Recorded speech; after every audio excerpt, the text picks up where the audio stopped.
I think we're in a rather dire situation. If I was Biden, who I generally support and think he's done a very good job, I think his people understand the challenge. They're responding, but they do try to keep the door open. They do try to watch their language and look for opportunities. If I was Biden, I would call up Xi Jinping and I'd say, listen, buddy, we're at a crisis here. We're heading towards the abyss.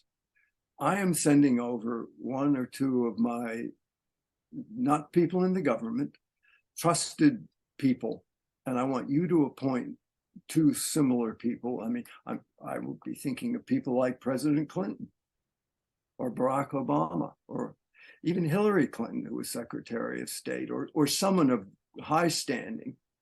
Kissinger's a bit old, and also he's drunk a bit of too much of the Chinese Kool-Aid at this point.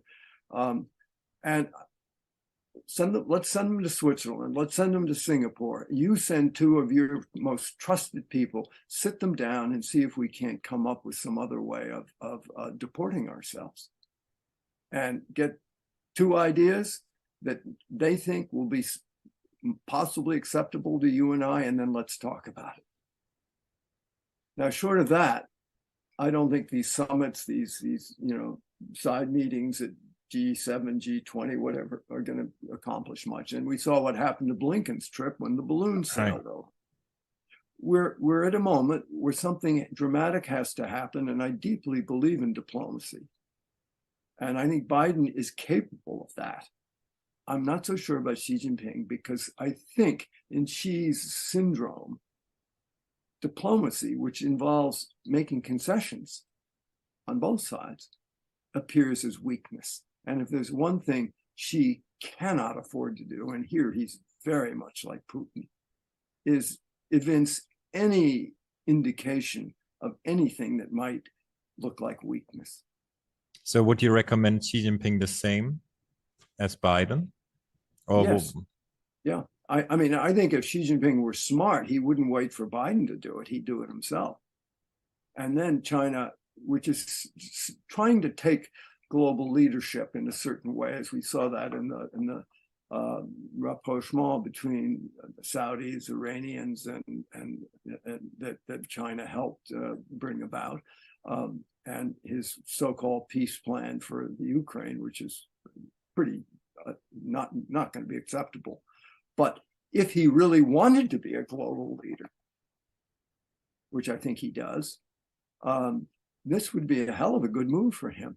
But he'd have to make it in a way that was genuine, and not the way he's ponied up this nonsensical, peace initiative with the Ukraine, where he's hugging it out with Putin at the same time that he's saying he's neutral. Nobody believes it. It's preposterous. It's like an extremely badly written play. And I don't know who's advising him to do this, but as I say, if you're looking to be, the king of peace, this is not a very convincing way to go about it. Do you think the incentives are aligned that or do you think like China is winning in the current status quo?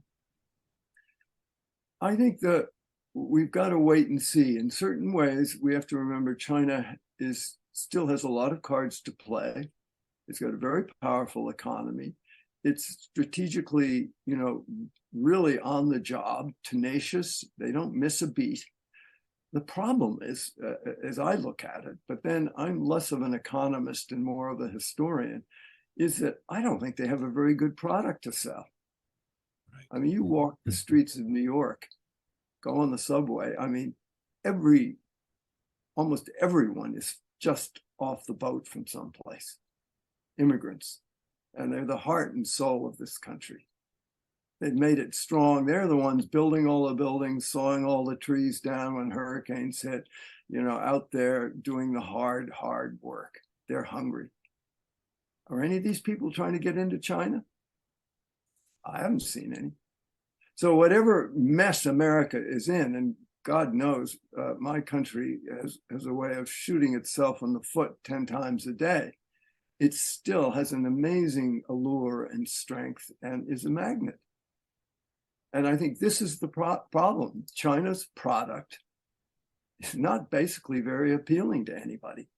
their wealth and their power is, but their product, their system, their culture, their body politic, the way of life is not. And I think that's something worth noting.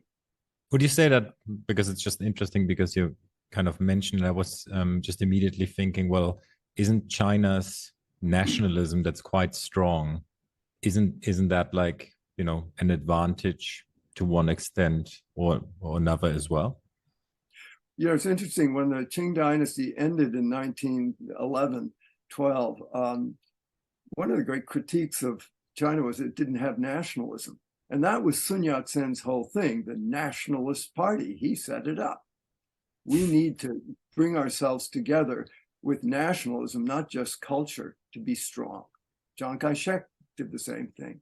So nationalism is relatively new to China, but it's also incredibly dangerous. And you rely on nationalism to bring your country together, and it's like eating a meal all just of potatoes. Right. So you ask, is nationalism still seductive in China? Yes, it is, because every Chinese wants to see their country powerful, respected, and successful, because they felt victimized, they felt looked down on. But if you talk to almost anyone in the professional classes, educated people, there's a tremendous amount of circumspection about what Xi is doing the COVID vaccine thing, his support of the Ukraine, his love affair with Putin. I mean, this is pretty horrifying to people who maybe are not even westernized, but just civilized people who read books and care about how people treat each other in the world. They look at this and they just shake their heads. And if they can, many of them run for the doors.